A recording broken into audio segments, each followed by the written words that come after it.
the largest acquisition program in the history of the Department of Defense. The Joint Strike Fighter. The U.S. military needs a new jet fighter. One that can evade enemy radar, land on an aircraft carrier, and hover like a helicopter.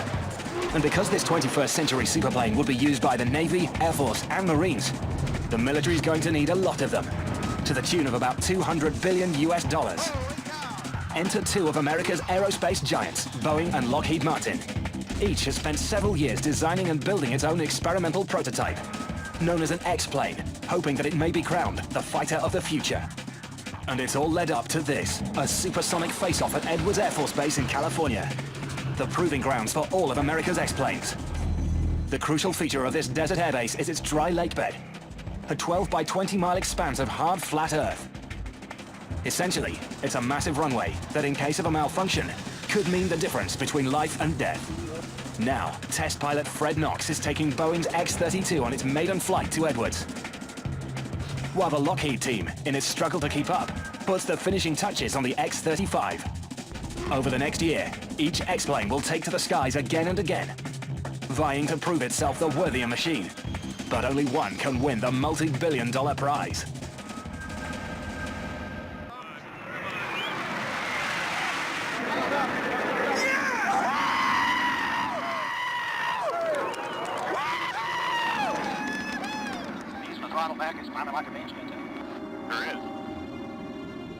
Within minutes, the X-plane is in the airspace over Edwards.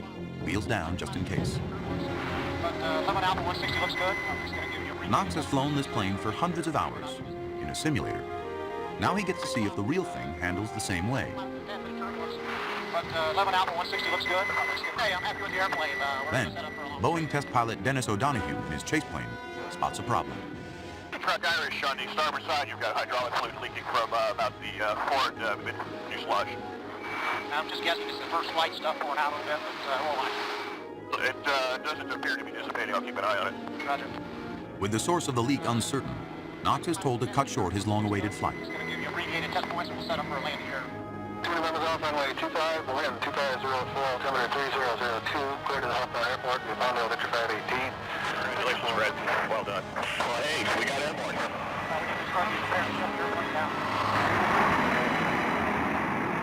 There she is. Got one flight under her belt.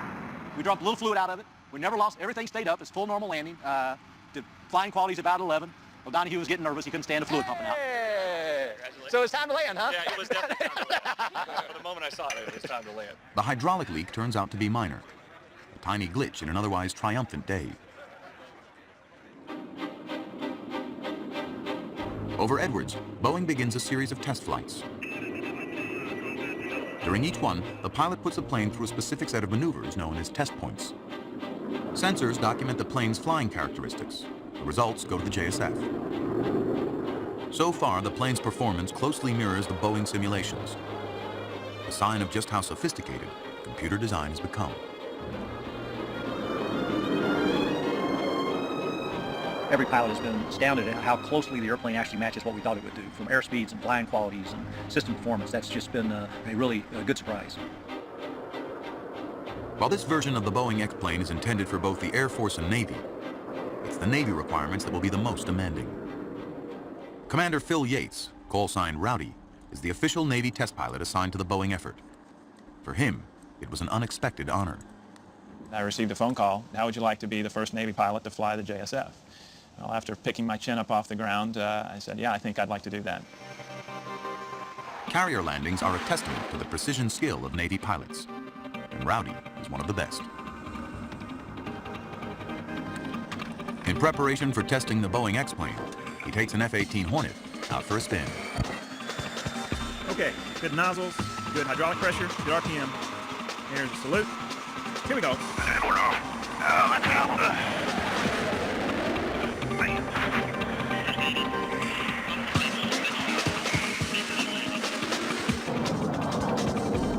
Carrier landings are probably the most demanding task a pilot may be faced with, especially at night in adverse conditions, pitching deck, bad weather. You have to be able to precisely control the airplane. Flying at about 150 miles per hour, Navy pilots aim for a target zone of only 120 feet, about the size of a tennis court. they must catch one of 4 arresting cables.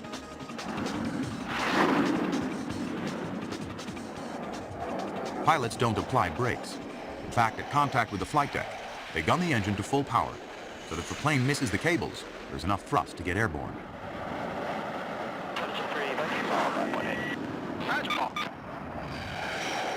If landing on a runway is like threading a belt through a belt loop, landing on a carrier is like threading a needle.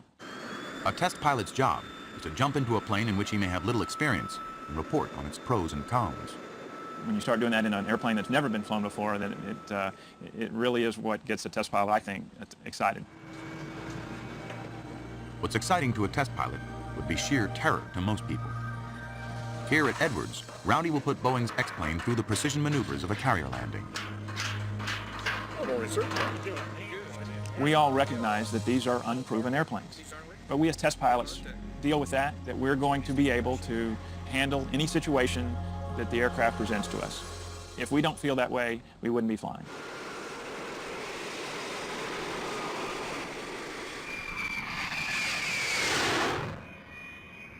The Boeing team has worked hard to minimize the danger. But the test requires Rowdy to fly so close to the ground, any error or technical problem may be fatal.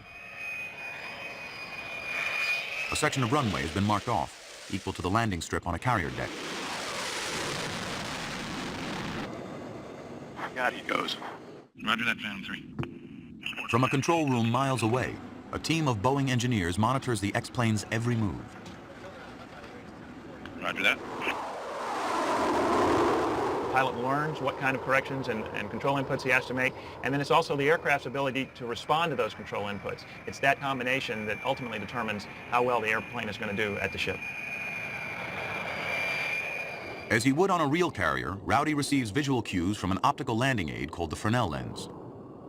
If he can line up an amber light called the meatball correctly, Rowdy knows he's approaching at a safe angle for a successful touchdown. He gets additional tips from a landing signal officer on the ground. On a real carrier, this officer would give a score to every landing. I don't want to hear anything. Those are in the middle. We're not really trying to grade the pilot on what Rowdy's doing. He's a skilled aviator who knows how to make the corrections. Raj Paul. So what we're trying to look is find out how the airplane is performing with certain deviations applied to it. With each attempt, the degree of difficulty goes up. To recreate real-world conditions, Rowdy begins an approach descending too fast or at too steep an angle, and then tries to correct for it.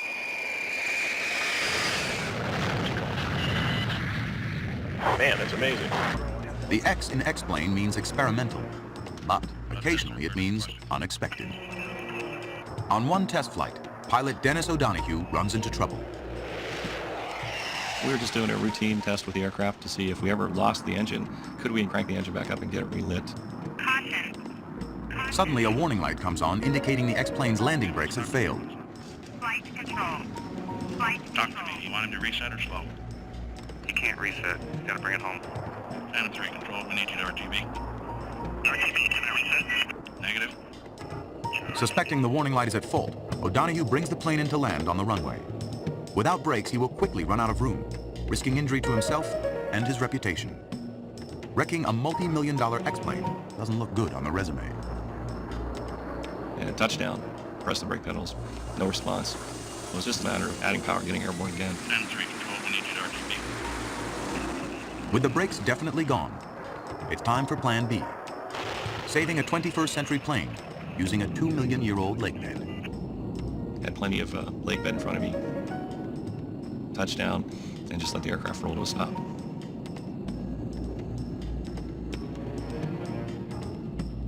Had we not had the lake bed, that would have been a much more critical emergency. Much more critical. After a month of successful flights, Boeing's luck has run out. Repairing the brakes reveals a major software problem. No rate 9s, so you got 3 no rate 9s. 4 The 9s. plane is grounded. All right, well. To make matters worse, Boeing no longer has the skies over Edwards to itself. That very day, Lockheed's X-plane is finally ready to leave its factory home and head into battle. Funky chicken here. The X-plane's first flight is in the hands of Chief Test Pilot Tom Morgenfeld. Ready to go. Having flown everything from the first stealth fighter to black aircraft that are still classified, Morgenfeld has unrivaled experience. Yet he is all too familiar with the dangers of flight test. In 1992, while piloting an Air Force prototype, a computer malfunction sends Morgenfeld's aircraft into a violent oscillation.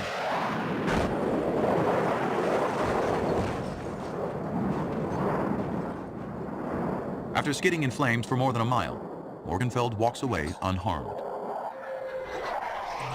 Now, nearly a decade later, the legendary test pilot is about to climb into another unpested fighter.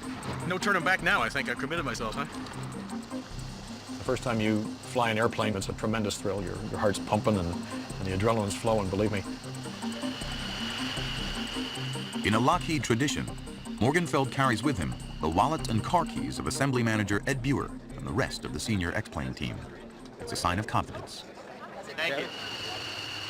And hat trick on condition, you're clear 2.0, 2.1. Roger.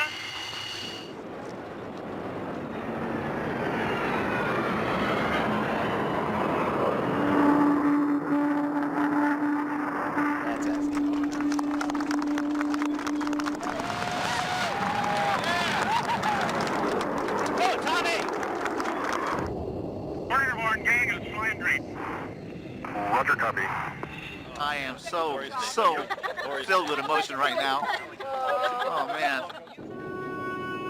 This is fun. All complete, feel straight.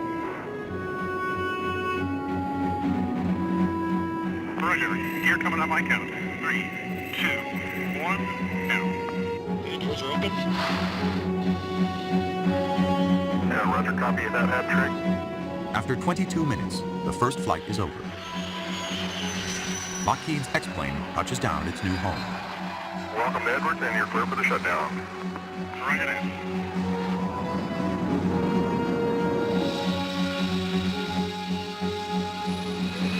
That beautiful man up there right now. Take care of my baby. We did it, man. We did it. Oh, great. What a thrill.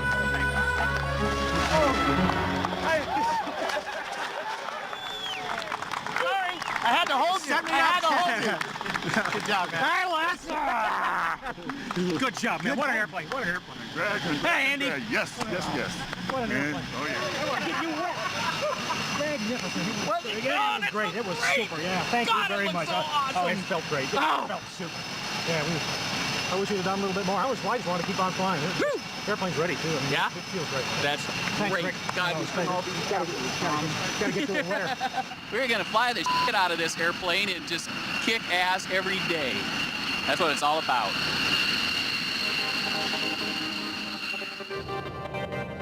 True to Rezebek's word, the Lockheed X-plane is back in the sky the very next day. A carefully orchestrated series of maneuvers slowly reveals this jet's true capabilities. Baby steps is a very good way to put it. Very small, analytical, incremental steps. We don't want to go out and push the airplane or the pilot or the test team beyond their capabilities. Lieutenant Colonel Paul Smith, call sign TP, is the JSF's chief test pilot brought in from the Air Force and assigned to the Lockheed effort. Like all the pilots, he spent hours in the simulator, but it didn't quite prepare him for the feel of the real thing. Probably the most incredible experience I felt was the enormous power behind you with the engine. I've never had this happen to me, but it's probably synonymous with being shot out of a fire hose. Just a very steady, incredible amount of acceleration right through your back, and the feeling like this was a stallion that was ready to go anywhere, any place I wanted it to, and if I just let it go, it would go there. The Lockheed plane is like a stallion in another way as well. Like all fighters, when it comes to fuel, it eats like a horse. While not a JSF requirement, Lockheed wants to tank up its plane through aerial refueling. And to make up for lost time, Lockheed's ambitious test schedule depends on it. With only 2 flights in the X-plane under his belt, TP will attempt one of the most dangerous missions of the Lockheed program. Air-to-air tanking has always been kind of intimidating to me because throughout my career I've been taught don't let anything touch your airplane. Don't let another aircraft hit it, don't let ground fire hit it, don't let missiles hit it, and then the first thing you do is you go up to this tanker and the tanker hits you. At 20,000 feet, TP rendezvous with a KC-135, heavily loaded with fuel. The tanker slowly extends a boom towards a receptacle located behind the cockpit of the X-plane. TP cautiously edges closer. At that point, you just have to fly very stable because he's trying to plug that boom in the back of the aircraft. Running low on fuel, with only minutes before having to abort, TP makes contact. For the competition, Lockheed designed its X-plane to use the Air Force system of aerial refueling. But Boeing's gone with the Navy's version. With its software bugs fixed, Boeing's X-plane is back in the air. Navy planes have a fuel probe designed to plug into a drogue basket at the end of a hose dangling from the tanker. But during Boeing's first refueling attempt, the basket flies dangerously close to instruments mounted on the nose. These test sensors are used only for evaluating the plane's performance. But if the basket breaks them off, they may be sucked into the engine. That would bring down the plane. And that's not the only problem. When the refueling basket makes it onto the probe, it fails to seat properly, sending gas everywhere but the tank. In a blow to the Boeing effort, aerial refueling is ruled out as too dangerous. For the remainder of flight testing, the Boeing X-plane gets its gas on the ground. And the company's month head start on Lockheed drips away. Every time they have to land and refuel, they're losing time. While they're doing that, Lockheed Martin is in the air and they're completing all their flight test objectives. For Lockheed, one goal has remained out of reach. In a month of test flights, its X-plane achieves Mach 0.98, just short of breaking the sound barrier. Like aerial refueling, the JSF doesn't require a demonstration of supersonic flight. But with only 3 more test flights of this version of their X-plane left, Lockheed wants to hear the boom. Today we're going to go supersonic for the first time. It's an emotional victory as much as anything else. Where's he now? The Lockheed X-plane team has struggled with a host of small but stubborn problems that have kept the plane subsonic. But at the end of a long day of flying, with test pilot Morgenfeld at the controls, all that is forgotten when the Lockheed plane crosses the boundary first shattered in the same skies by the very first X-plane.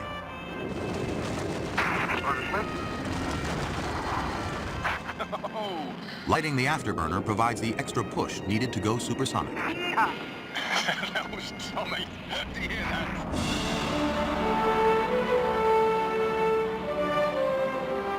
It means a very successful end to a hugely successful first month of flying F-35s.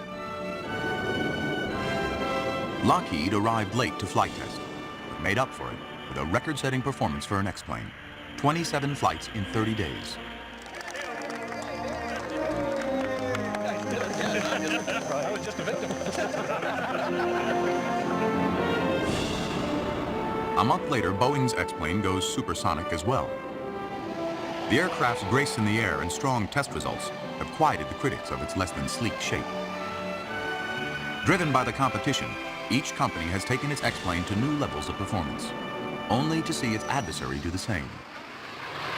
You had 2 aircraft prototypes, and yet they were flying several times a day. And this is unheard of for X-planes.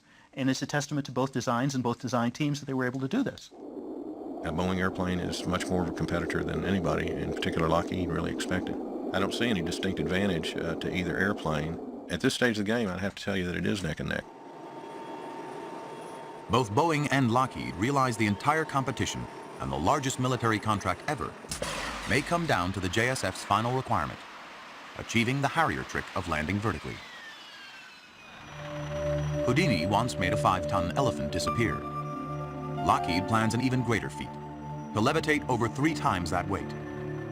A 17-ton fighter using its radical new lift fan.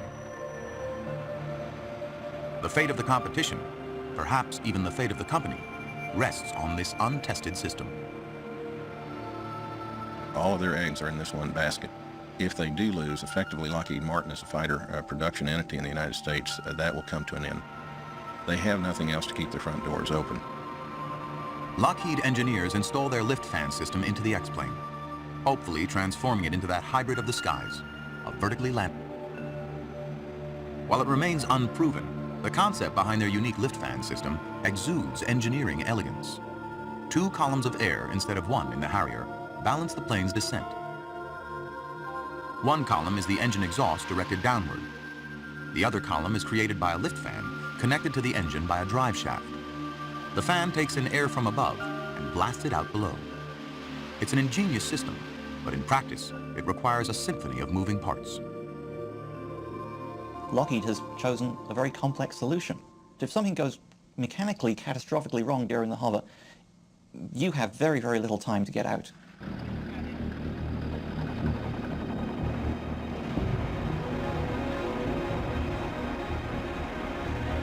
A former Royal Navy pilot with Harrier combat experience in the Falklands and Bosnia, Simon Hargraves will attempt the first hover in a Lockheed X-plane.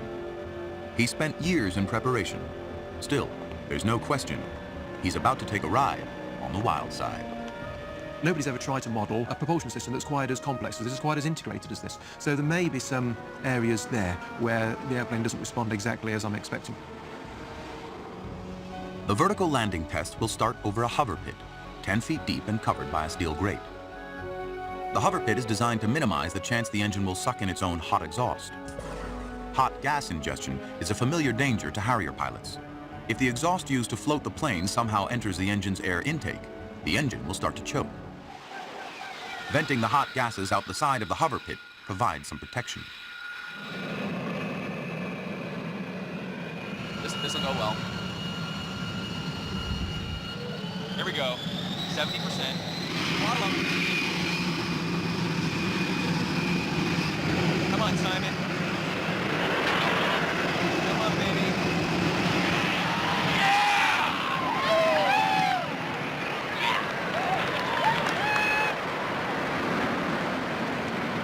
Hargrave holds steady 20 feet in the air. At 35,000 pounds, it's the heaviest fighter ever to hover. Wow. The lift fan performs without incident and produces 1,500 pounds more thrust than predicted. That was great. That was incredible. Let's do that again. Incredible. After nearly 2 years of struggling to keep up with Boeing, the Lockheed team now has reason to display their usual abundance of self-confidence. We've never had a doubt in our minds at any point in this program that this is the right type of airplane and propulsion system, and we felt very sorry for the competing team against us. I never felt sorry for them. Yeah, that's true. While the lift fan works, Lockheed still hasn't accomplished the tricky mid-air maneuver called conversion, going from level flight to vertical landing with its complicated dance of moving parts. The same morning Lockheed lifts off, Boeing plans a dramatic demonstration of its own vertical lift system. The company's second X-plane has been flown across the country. The new proximity to Washington decision-makers and lobbyists doesn't hurt. But the real advantage is invisible. The air at sea level has greater density than at the high-altitude location of Edwards Air Force Base. Thicker air means better engine performance. 3 minutes, Dr. Abrams, and I gotta do it then. In this test of its direct lift system, Boeing hopes to outdo Lockheed. Test pilot Dennis O'Donoghue will start in level flight, slow the plane down to nothing and hover. His slow speed will make the wings useless, and a failure of the lift system will mean the plane falls from the sky. To give O'Donoghue a chance to eject, Boeing has conducted its early tests at higher altitudes, gradually working lower and slower. Now, after 43 flights, Boeing is ready to go all the way to attempt zero airspeed. I've got butterflies. O'Donoghue's family is among the spectators of today's historic event. The boys are really excited too. I think Dennis slept because he knew he needed to. The boys slept. I didn't sleep a wink. Look at Daddy's airplane. Dad! Yes! 200 feet above the runway, O'Donoghue slowly decelerates to zero airspeed and hovers. A 28,000-pound airplane hangs frozen in the sky.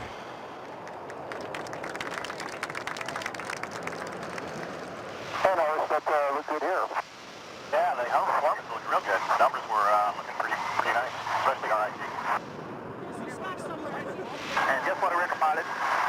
Yeah, you are my hero. Pretty cool, huh? You got that right. Congratulations, Iris. There's been a lot again. I didn't think he was ever going to get off that awesome. Oh my God, what a day. I'm sitting there yelling and clapping and crying, driving up, seeing him just right there. On this day, the Boeing X-plane hovers 4 times, once for 2.5 minutes. and demonstrating rock-solid control, performs a perfect 360-degree turn. Signal cues are pretty good.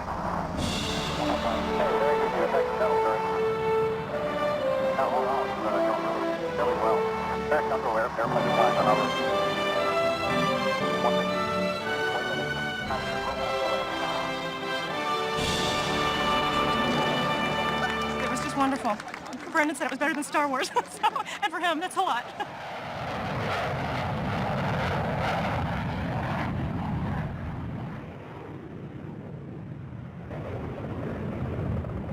1 month later, Boeing is ready to make history. If it works, its X-plane will become the first new fighter since the Harrier to transition from conventional flight to landing vertically. For this risky mission, Boeing will also use a hover pit to reduce the chances of hot exhaust being ingested into the engine during the landing. To increase the margin of safety, Boeing engineers have removed some exterior parts to lighten the X-plane's weight. Some critics will cry foul, but Boeing will respond that its new design, which it didn't have time to build but will submit to the JSF as its final proposal, is 1,500 pounds lighter. Dennis O'Donoghue is in the cockpit again, while flight test conductor Howard Gophus will closely monitor the mission from the ground. Now there's fewer unknowns. We know we can do it. We know we've been there. We know what we've seen so far, but we're still only one failure away from having a really bad day. Okay, coming to 50 feet. Here we go. Closing in over the pit, the Boeing X-plane comes to a stop and begins a slow descent. If disaster strikes, O'Donoghue is now too low to eject. T2. Heat over. T2. Back up that one. I know, we're coming down. Suddenly, the controllers spot trouble. Invisibly, the engine has ingested hot gas from the lift nozzles and loses power. O'Donoghue feels the bottom dropping out, but it's too late to abort. I know, we're coming down. 20 feet and only seconds from the ground, the gas dissipates, and the engine gains enough thrust to touch down safely. Excellent landing. He's down on the ground, and we realize it, and so there's you're in the quandary for that split second. Okay, we just did our first VL. What happened? Over by the runway, no one is aware of the close call. Reviewing the data, the test team believes a choice made to increase safety, the hover pit, may be causing the problem. There's almost no crosswind to clear the pit of exhaust. Hot gas may be collecting and bouncing upward into the air. They decide to attempt a second vertical landing, but on a solid surface. We decided we were going to go for the vertical landing on the pad. So we set up all the numbers, set it all up, and know that, hey, the same thing could happen there. Looking good so far, TC1. The second vertical landing goes without a hitch, to everyone's enormous relief. Hey, Howard. Yes, sir. We did it. Yes, sir. But just a week later, during another vertical landing, old friend pays an unwelcome visit. It's a pop stall, the result of hot gas ingestion just above the ground, a common event in Harriers. Boeing engineers predicted it might happen and designed it out of their new version. But they decide to play it safe and stop testing their vertical system.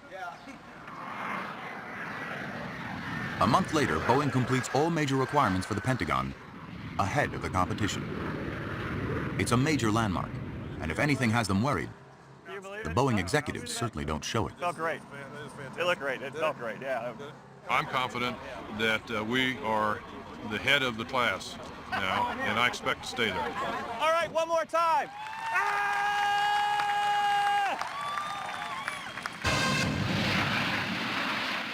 The Lockheed plane now needs to prove it's ready for prime time by performing the critical transition from conventional flight to hover to landing vertically.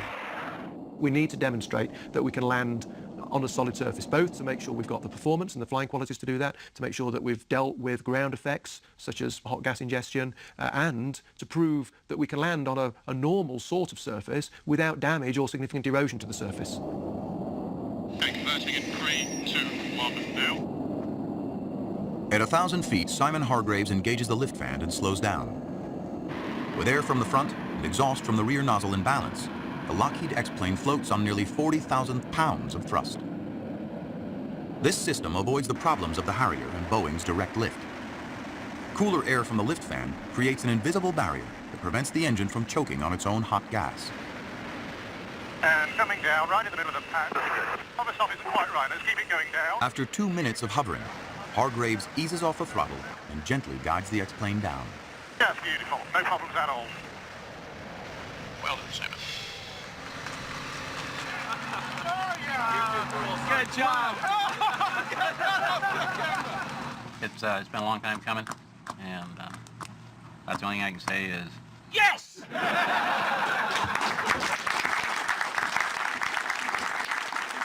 It's going to be a tough choice. If one guy had stumbled here at the end, then it would have made it easy. It's not an easy choice, and that's what the government wanted. The government wanted the close horse race, and I think they're going to get it now.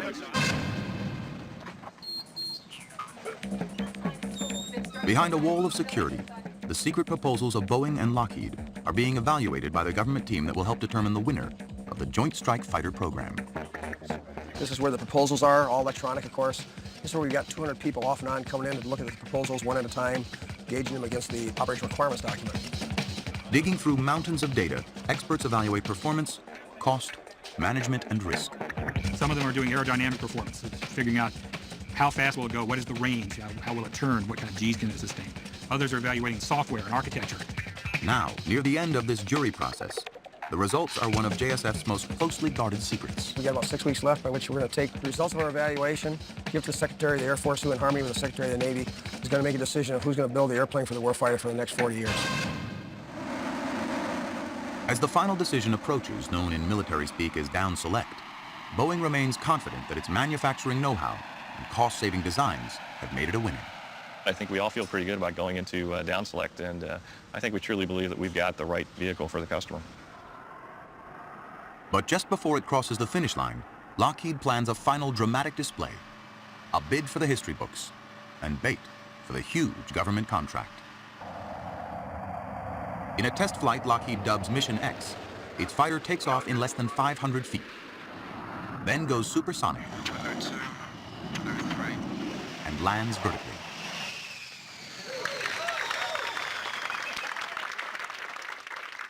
Since the Harrier is subsonic, the maneuver is a milestone in aviation history, and a direct hit on Boeing's need to strip off parts for vertical landing and reinstall them for supersonic flight. But the Lockheed team pushes its luck too far. They attempt a vertical takeoff and transition to conventional flight. When the plane bobbles in the wind on liftoff, the mission is aborted. But the failure does nothing to dampen Lockheed's legendary mix of technical ingenuity and engineering arrogance. This company believes it has won the right to build the first fighter of the 21st century. We did our part of the bargain. Now the rest of it's up to the government.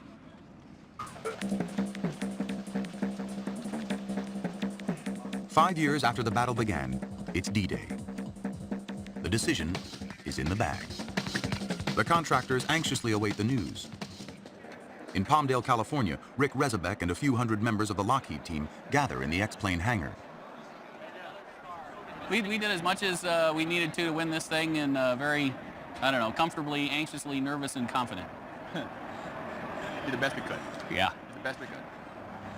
While in an office in Seattle, the leader of Boeing's X-plane program, Frank Statkis, and company vice chairman Harry Stonecipher stand by for word. Where are we going to be able to watch this thing from? Right here. Let's watch it. We're here today to announce the largest acquisition program in the history of the Department of Defense, the Joint Strike Fighter. The value of the program could be in excess of $200 billion. 2 contractor teams, one led by Lockheed Martin and the other led by Boeing, have just completed a concept development phase. Both contractor teams met or exceeded the performance objectives established for the aircraft. The process involved at the end was about 250 people. And both proposals are very good. Both demo programs are very good. But on the basis of strengths, weaknesses, and degrees of risk of the program, it is our conclusion, joined in by our colleagues from the United Kingdom, that the Lockheed Martin team is the winner of the Joint Strike Fighter program on a best value basis. Is the winner of the Joint Strike Fighter program on a best value basis.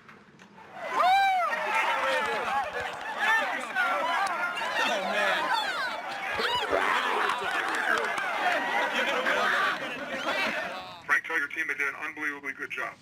I could not have asked for more. In a call from Washington, Boeing CEO Phil Condit consoles his team. Is it a winner take all, Phil? Well, at this point, the answer is yes. that this decision they've held to the winner take all.